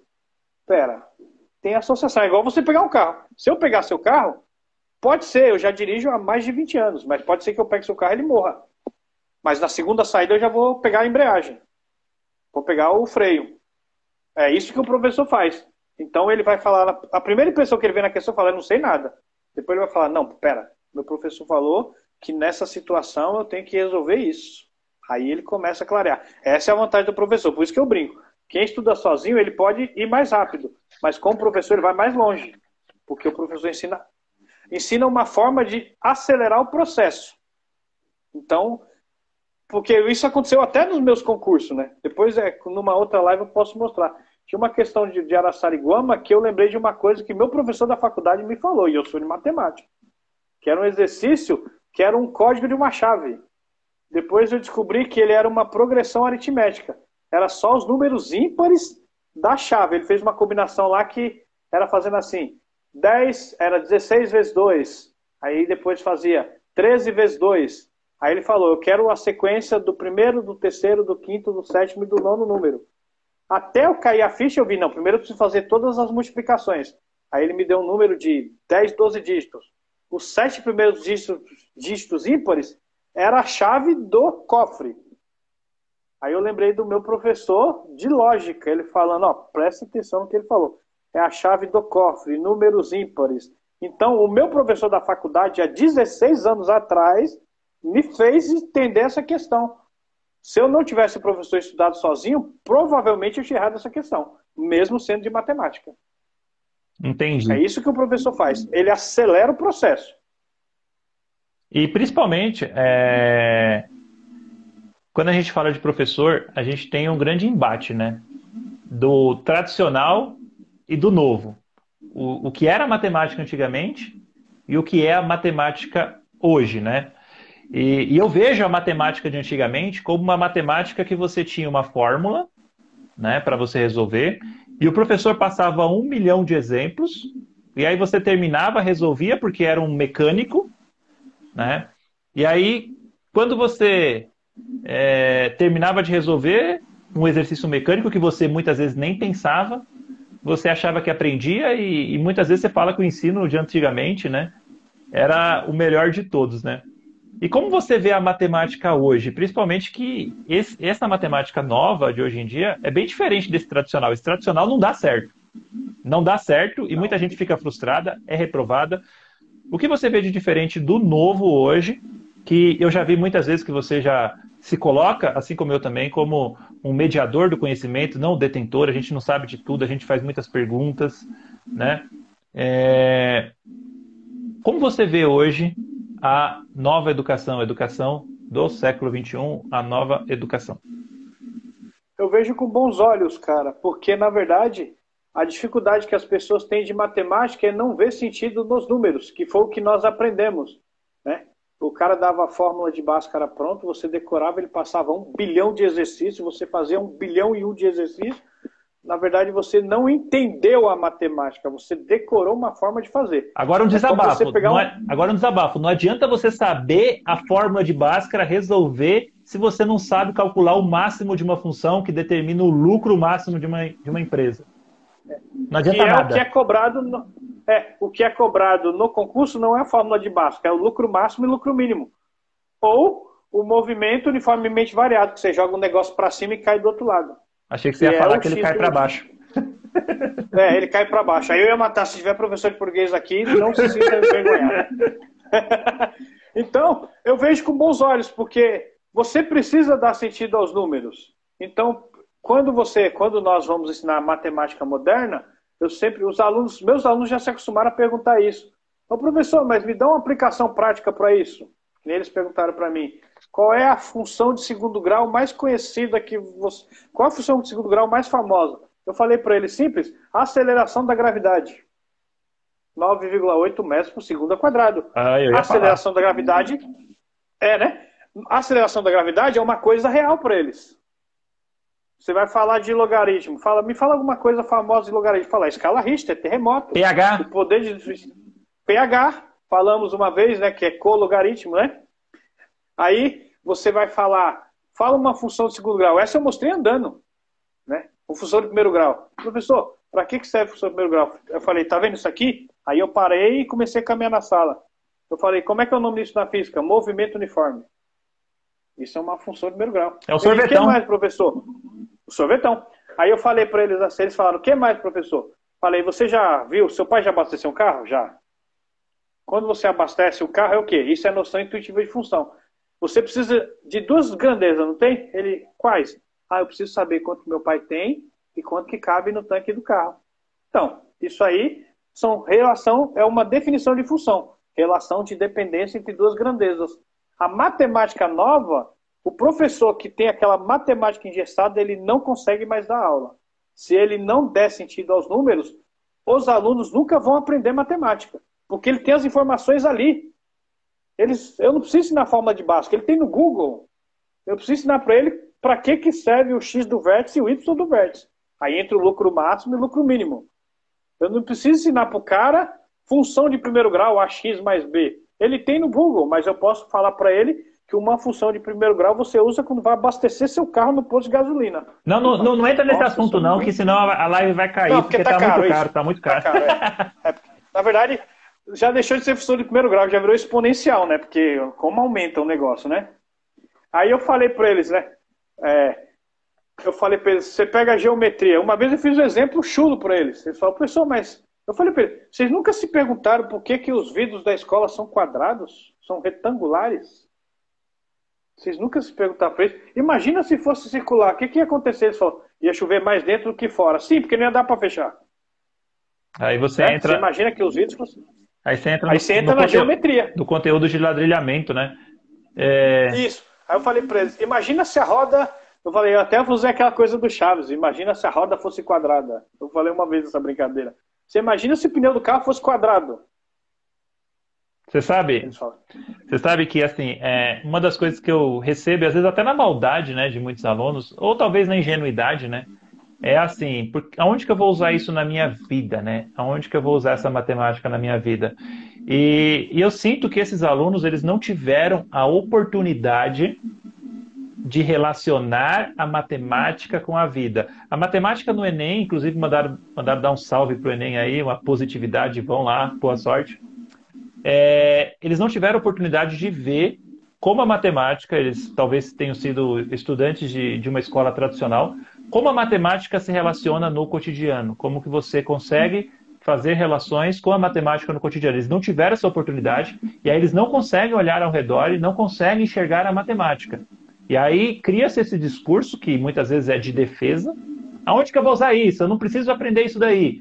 Porque ele não sabe, né? Ele não conhece as aplicabilidades e o desenvolvimento da tecnologia. Ele usa celular, ele usa tudo da tecnologia e acha que não existe tecnologia. Porque você falar que a matemática, né, não está presente em nada é porque você não olha a tecnologia ao nosso redor, né? Inclusive no Enem a matemática se chama matemática e suas tecnologias. Então o grande segredo é você trazer a matemática para o cotidiano, fazer relações, trabalhar de forma prática, porque aí você vai olhar ao seu redor, você vai lembrar, vai fazer conexões neurais, essas conexões neurais vão fazer com que você aprenda de verdade. E nunca mais esqueça. Teve um dia, né, mesmo, na época da pandemia, estava vindo poucos alunos. Aí uma das atividades era para eles identificarem figuras geométricas no entorno, para eles entenderem geometria. Aí eles começaram a colocar, eu falei, me ache figuras retangulares dentro da sala. Eles falaram, tem a carteira, tem a lousa. Aí eles começam a sentir coisas reais. Era do material Aprender a Sempre? Matemática não. Era do material Aprender Sempre. Você lembra disso? Não, eu lembro porque eu validei essas questões, eu faço parte também. Tá meu nome lá no material. Eu lembro disso. Cara, tem muita coisa que eu vejo ali que eu vejo você. Eu falei, tem o dedo do Rafael nesse negócio aqui, cara. Tem aqui, o Rafael todinho. Só que aí você me põe pra ralar, né? Mas você põe pra trabalhar. Mas tudo bem, eu te perdoo, você é meu amigo.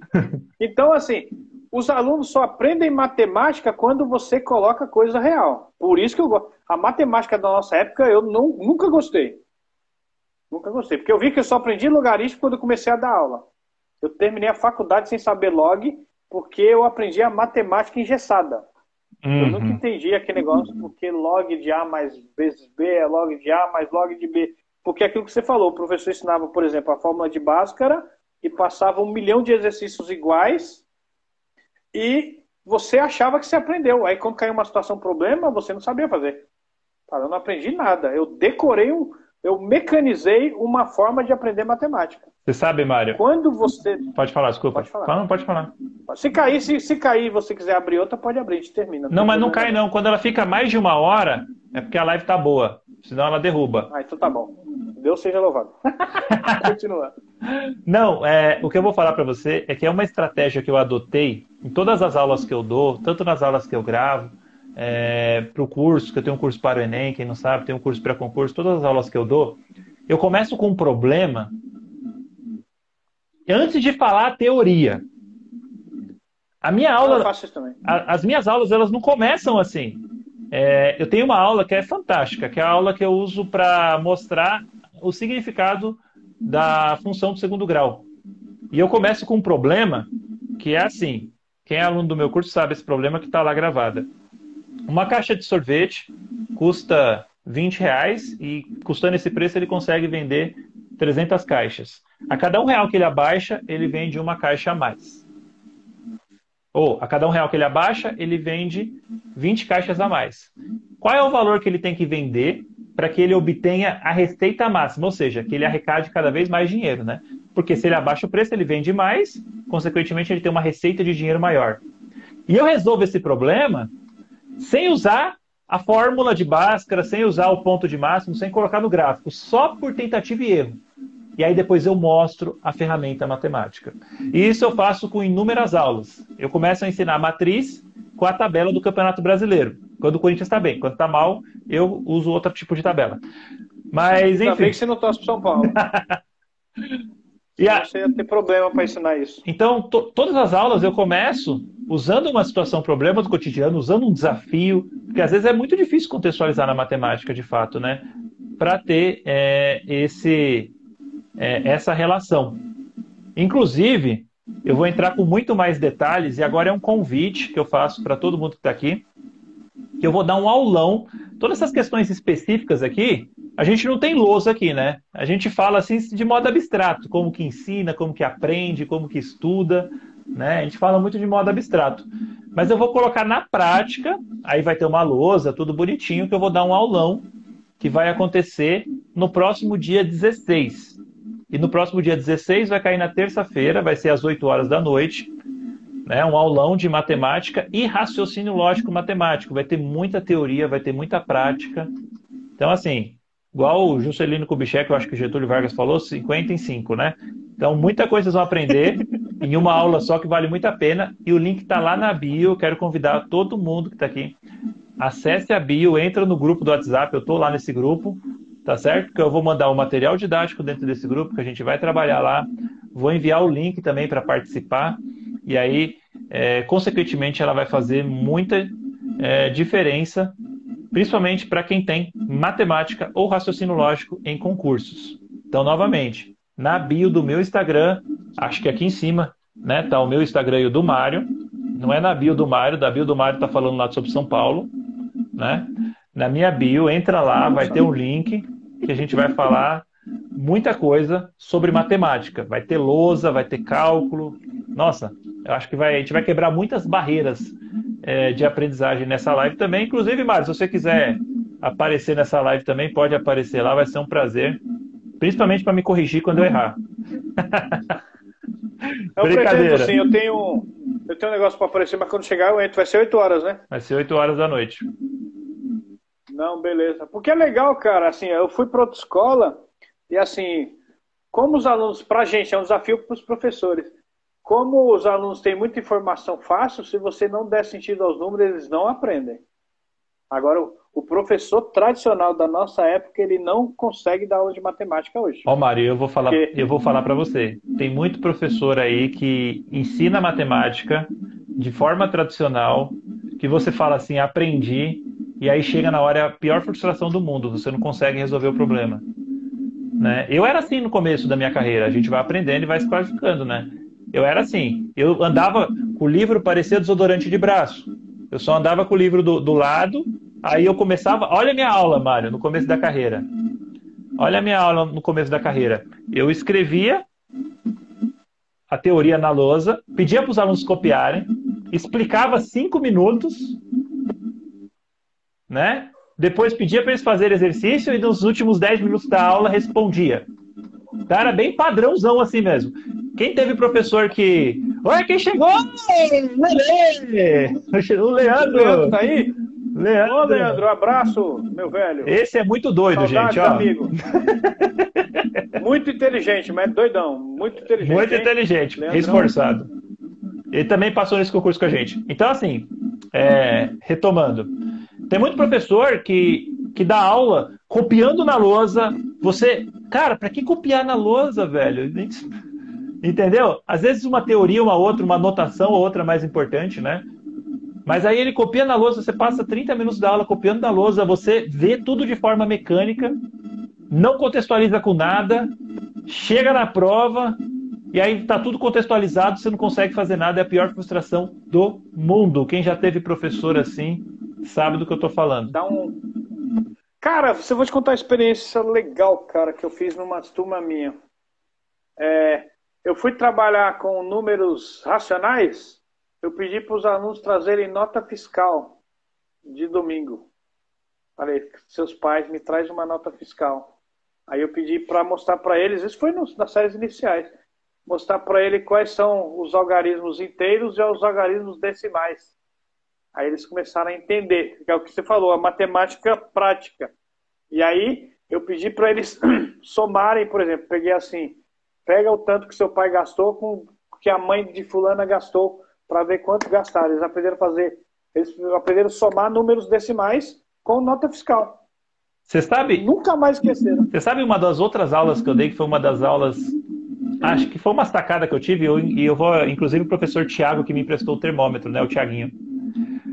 Uma das melhores aulas que eu dei na vida foi quando eu fui ensinar função exponencial e decaimento exponencial, né?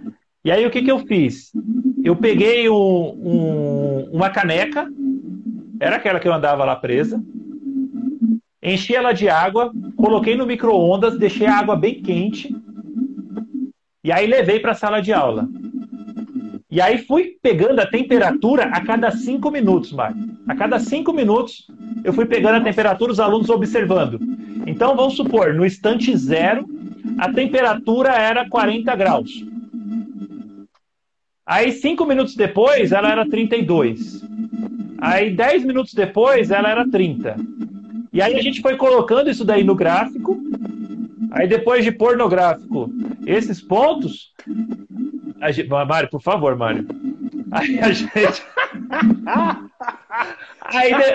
aí depois de pôr no gráfico esses pontos, vou derrubar a live. A gente observou que o decaimento era exponencial. Aí tudo bem, a gente viu a função exponencial na prática, que é um conteúdo de ensino médio. E aí a gente expandiu. E a gente descobriu que isso é usado para você saber que horas que uma pessoa morreu. Que é o decaimento, a lei de resfriamento de Newton. E aí já virou um projeto CSI. Porque, por exemplo, se você pega uma pessoa, uma temperatura normal, ela está entre 35 e 35,5 graus, certo? A partir do momento que ela morre, a temperatura dela começa a cair exponencialmente conforme a temperatura ambiente. E aí o que o perito chega quando ele chega lá na situação do crime, por exemplo, da morte, né? Ele avalia a temperatura ambiente do local, ele avalia a temperatura do corpo, e aí ele sabe exatamente a hora que a pessoa morreu, traçando uma função exponencial. E aí chega o professor tradicional e só explica que a função exponencial é do tipo ax, a elevado a x, enfim, e fala que é isso. Não adianta, a matemática é muito linda. Matemática, isso você pode jogar para física, né? Que você sabe que a gente é meio doido, né? Além de matemática, eu tenho física também, né? Que é o que você falou, isso serve para qualquer ciência exata. Uma vez eu fui explicar para os alunos do segundo ano calorimetria. Era uma turma do noturno que, aliás, você tinha também, era o segundo O. Esse segundo O. Era o O do Borogodó, da Alice, eu nem sei se ela está ali. Aí, eu lembro que quando eu fui explicar calorimetria, eu fui explicar para ele que, fisicamente falando, a gente não pode dizer que está frio e está quente. Isso é um dito popular. Na física isso não existe. Porque frio é subjetivo e quente é subjetivo. Aí como é que eu vou explicar isso aí? Calor. Eu pedi para eles, expliquei para eles do chá verde, né? Por exemplo, aqui nos países ocidentais, a gente toma chá verde quente. E o pessoal do Japão lá, eles tomam frio. Aí eu falei, isso é a subjeção do chá, porque a gente tem costume de achar que o chá só é bom quente. Mas o pessoal do outro lado só toma chá frio. Aí eu fui falando para eles, se você tomar uma água a 90 graus Celsius, o que vai acontecer com a sua garganta? Vai queimar. É muito quente para beber líquido. Mas se você colocar 90 graus Celsius perto do sol, uma temperatura muito fria ou muito quente? Aí todo mundo falou, muito fria, professor. Então a gente vai colocando coisa prática. Aí você falou da exponencial, tem outra aplicação prática de exponencial, saturação. A pessoa morre quando a saturação cai. Uma vez eu expliquei para eles. A saturação ela vai caindo exponencialmente. Quando ela passa de menos de 60, a pessoa já tem que entrar no oxigênio. Se cair menos de 50, essa pessoa tem que ser entubada. Isso é um crescimento exponencial. Ou decrescimento. Então, quando você começa... Decrescimento, perdão, exatamente. Quando você começa a falar essas coisas, e até para os concurseiros mesmo, se ele começar a ver a aplicabilidade na matemática no cotidiano, ele consegue matar uma questão de concurso. Pega o cachaceiro, se tem algum cachaceiro assistindo aí, ó, pega um cachaceiro que está assistindo a live aqui. Quem for cachaceiro, quem for o cachaceiro, dá o like na live aí. Quem for cachaceiro, dá um like na live aí. Nossa, Mário, olha o tanto de cachaceiro, é? Meu Deus. Nossa, dá o like. Essa live, eu sou de Jesus, gente. Quem for cachaceiro, dá um print dessa live, depois compartilha no Stories. Ó, é o seguinte, quem for cachaceiro, já deve ter feito esse cálculo, ó. Pegou eu. Pega o... Ó, eu bebi. Ô, Rafael, eu bebi até 2010. Vamos ver se eu... Vamos lá. Eu também não bebo mais, mas faço parte. Então tá bom. Eu bebo uma cervejinha de vez em quando. Mas, ó, você tá lá, você bebeu o álcool, você quer saber se você pode dirigir? O decaimento do álcool no seu sangue, ele é exponencial, até atingir um limite, né? E aí tem uma coisa que talvez vocês não gostariam de ouvir, né? Que é a tal da meia-vida, que cai muito em concurso, cai muito em prova, né? Nossa, aí, show de cachaceiro, ó. Ele decresce exponencialmente, como, por exemplo, se fosse uma função meio elevado a x. Então, se você tem 20 miligramas, depois de uma hora você tem 10, depois de uma hora você tem 5, depois de uma hora você tem 2,5, depois de uma hora você tem 1,25, depois de uma hora você tem 0,725, enfim. E ele nunca vai sair do seu corpo. Nunca vai chegar a zero. Aí tem o limite que tende a zero, todas essas coisas. E aí você consegue, por exemplo, talvez estipular um cálculo, tipo, se eu bebi 3 cervejas, qual vai ser o momento que vai ser tão próximo de zero, a ponto de ser imperceptível no bafômetro e também nas suas reações químicas e físicas, que é o mais importante para você não matar ninguém no trânsito, né? Para que você possa dirigir o seu carro. Né? Mas assim, enfim, toda essa aplicabilidade condiz para você conseguir entender de verdade a matemática. E Mário, uma perguntinha para fechar hoje, para fechar a live de hoje. Fala para mim, para você passar no concurso, para você é um mito ou é real? Para você passar no concurso, para você passar no Enem, para você passar no seu sonho que você almeja, coloca aí, galera, o sonho de vocês, qual é o grande objetivo? Você precisa se matar de estudar? A ponto de você abrir mão de tudo na sua vida? Tem gente que fala isso. Eu vou prestar um concurso? Ah, não vou prestar porque eu não quero abrir mão de tudo na minha vida. Mas você precisa se matar de estudar ou não? Não. Eu mesmo vou falar pelos concursos que eu passei. Eu estudo em média 1 hora por dia. 1 hora por dia, mas você tem que ter foco.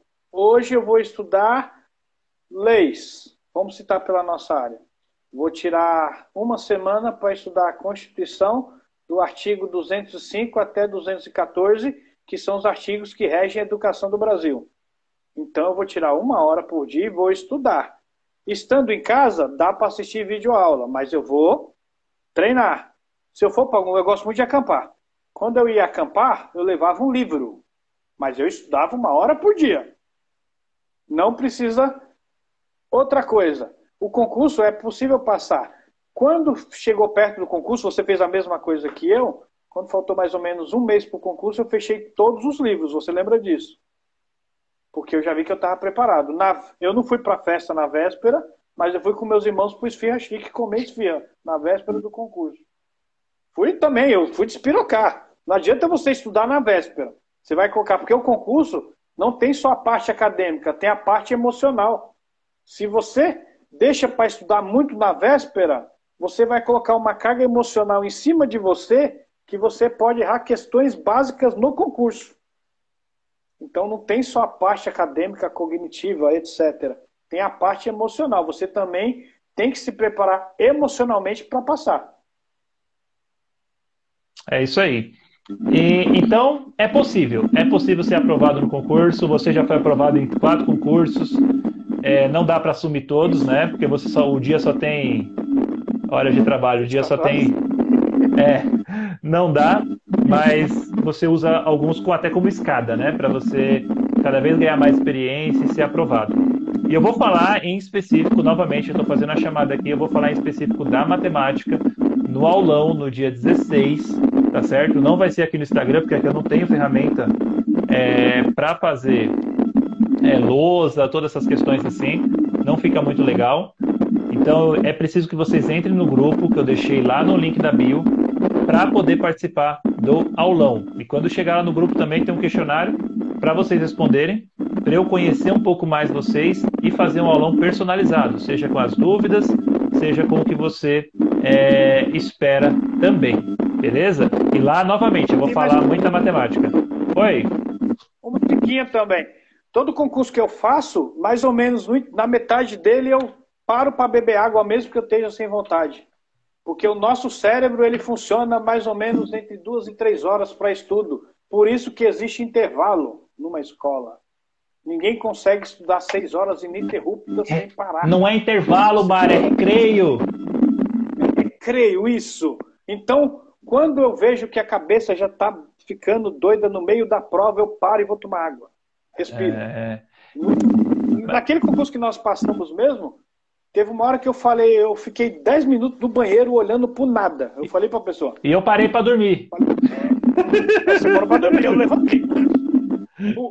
O aplicador ficou assim, mas o senhor tá bem? Falei, tô. Mas por que você tá olhando pro nada? Falei, não, cara, eu preciso desligar meu cérebro 10 minutos. Porque senão não vou conseguir responder a outra metade da prova. Então você também, quando você for estudar, teve uma pessoa que colocou aí que estuda 4 horas por dia. Você tem que dar intervalo, mas você não passa no concurso por quantidade de horas, mas por efetividade do tempo usado. Se você usar meia hora bem usada, você passa no concurso estudando meia hora por dia. Não adianta eu estudar 4 horas mal estudado. Eu tenho que ter foco. Eu vou estudar o quê, para quê e por quê. É isso. Não é uma coisa... Isso é o que rege, né? É foco, disciplina, planejamento e estudar do jeito correto. E persistência, né? Nós somos experiências vivas disso. Eu reprovei em 7 concursos para ser aprovado. E se eu tivesse desistido na primeira? Com certeza. Eu lembro quando você fala de persistência, né?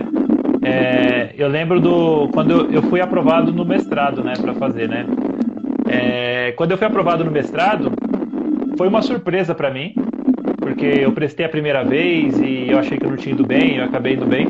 Mas quando eu entrei para fazer o primeiro semestre na USP, para fazer o mestrado, eu tomei bomba nas disciplinas, eu ia ser reprovado. E eu tive que adotar uma estratégia, que eu larguei o emprego da Casa do Zezinho, que eu trabalhava, que era uma ONG, que eu amava trabalhar. Eu lembro. E eu trabalhei só à noite no Leopoldo Santana, porque eu ficava 5, 6 horas por dia. Mas era uma coisa que eu coloquei na minha cabeça, que eu falei, eu não saio de lá sem o título. Eu não saio de lá sem a minha formação.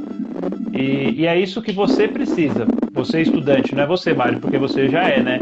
É isso que você estudante precisa ter. Você precisa ter persistência, porque ninguém nasce sabendo. Ninguém nasce aprovado. Entendeu? E é a persistência. Às vezes o aluno fala assim, mas você tem o dom. Você tem o dom da matemática. Eu falo, o único dom que eu tenho, meu filho, é o dom da palavra Dombrauskas, do meu nome. Que é Rafael José Dombrauskas, é o único dom que eu tenho. Agora não desmereça que eu estudei 8 anos na escola regular, depois mais 3 anos de faculdade, depois mais 3 anos de mestrado, fora os inúmeros cursos, que você também é pós-graduado, você também estudou, fez faculdade, você também fez inúmeros cursos da EFAP, como você disse. Então ninguém nasce sabendo. Se a gente sabe alguma coisa, é porque a gente correu atrás, é porque a gente fez, a gente conquistou, entendeu? A única coisa que a gente nasce sabendo é chorar, né? Tem algum microfone que tá chiando. Eu acho que é o do Mário, porque quando ele começa a falar, ele para. O meu? Quer ver? Vai falando. Conectado. Olá, tudo bem? Olá, tudo bem? Aí, tá vendo? Ó? Com a qualidade. Aí você começa a falar, ele para de chiar. Então é isso. É possível, galera. É possível aprender, é possível ser aprovado, mas tudo isso exige persistência, né? Como a gente já contou um pouco da nossa história aqui. Beleza? Ô, Mário, tem alguma consideração final? Porque já tem 1h35 de live. Bom, vou fazer um pedido. Tem como você deixar gravado? Tem. Eu vou deixar gravado no meu feed do Instagram, entendeu? Eu vou ver se eu não consigo fazer. Se eu não conseguir deixar gravado no feed do Instagram, eu baixo ela e coloco no YouTube também. Porque eu acho que poucas pessoas ficaram do começo ao fim, porque 1h30, pelo amor de Deus, hein? É muita coisa. Para aguentar nós dois 1h30, só nós dois mesmo. E a Ana Lúcia? Eu queria agradecer pela oportunidade de compartilhar um pouco das minhas experiências e agradecer as pessoas que assistiram. Dizer que estou com saudade de tu, né, meu? Você sumiu, agora você é patrão. Vamos comer nesse hashi, não existe mais, né? Não existe, agora é só Habib's. Aí, quem quiser ajuda, quiser alguma coisa, nosso Instagram está à disposição aí para ajudar. E sigam o Rafael aí, que ele é muito bom, viu? Eu também vou assistir as aulas dele, que eu quero passar em outros concursos. Ó, Mário, boa noite a todos. Oportunidade. Ó, Mário, eu vou te falar, mano. Eu não sei como agradecer você. Eu acho que você, como eu comecei a falar, eu vou pedir rapidinho só para você desconectar o seu fone. Aí, ó, era o seu mesmo. Porque você, acho que o áudio do celular vai dar certo. Porque você, Mário, é um exemplo. É um exemplo de pessoa que veio de baixo da escola pública, assim como eu também estudei em escola pública. Teve o seu caminho traçado por muita luta, muita conquista, desde os seus primeiros empregos, quando você era metalúrgico. Eu também, eu trabalhei no restaurante, no McDonald's, depois eu fui chapeiro, antes disso fui palhaço. E é possível. Não, palhaço é que eu trabalhava de animação de festas, né? E é possível. É possível quando a gente tem determinação, força de vontade e uma boa orientação. Eu acho que se você que está assistindo essa live tem um sonho de passar no concurso público, tem um sonho de ser aprovado, de ter uma profissão, de ter uma carreira e de, consequentemente, realizar os outros sonhos também, é possível, dá certo, vale muito a pena. E como eu disse, Mário, você é um exemplo disso, entendeu? De superação e tudo mais, por isso que eu chamei você aqui. Então é uma live muito verdadeira, é uma live de muita entrega, entendeu? A gente nem planejou muitas coisas, eu tinha uma pauta aqui tudo assim, mas de muito valor assim, e eu admiro muito você como profissional, e eu quero comer esfirra com você no Habib's. Estamos fazendo um merchan aqui gratuito. Isso, não ganhamos nada para isso, mas se eles quiserem pagar, a gente aceita. E eu quero ver se dá para ver o seu cachorrinho aí. Você consegue filmar ele? Não, cara, ele tá lá embaixo. A gente deixa lá porque ele faz muito barulho. Não ia funcionar a live, não. Não ia Ele fazer? não ia me dar. Então depois a galera Ele cobra não- aí, porque eu quero conhecer o seu cachorrinho, filma ele, eu quero ver. Eu vou fazer uma live especial para vocês conhecerem meu cachorrinho. Vou marcar o horário e te avisar no privado. Então Ele não fechou, dá sossego, Mário? não. Fechou, Rafael. Obrigado, querido. Quando você precisar, estamos à disposição, querido. Só chamar. Galera, depois siga o Mário aí também. Eu vou incentivar ele a produzir conteúdo também, tá certo? Porque ele é muito Obrigado. bom, tá certo? Compra uma lousinha também, Mário, ó. Eu vou até mostrar aqui, ó, o segredo, ó. O segredo tá aqui, ó. Tem um pano aqui, ó, mas a lousa tá ali atrás, ó. É ali que eu faço os vídeos, ó. Cara, eu preciso. Eu vou estruturar aqui minha sala aqui também para fazer um. Vocês estão vendo esse furo aqui? Só brincando aqui, tá vendo esse furo aqui, ó? É porque eu aumentei ela de tamanho. Porque eu tinha colocado um tamanho e estava cortando a minha cabeça nas gravações. Eu aumentei e até hoje eu não coloquei esse furo aqui. Não tampei. Parece um tiro. Não, beleza. Quem quiser me seguir, quiser ajuda de alguma coisa aí, tamo junto. Obrigado, irmão. Deus te abençoe e abençoe todos vocês. Tenham uma boa noite. Boa noite, galera. Tchau, tchau. Tchau. Salva a live, hein? Vou salvar.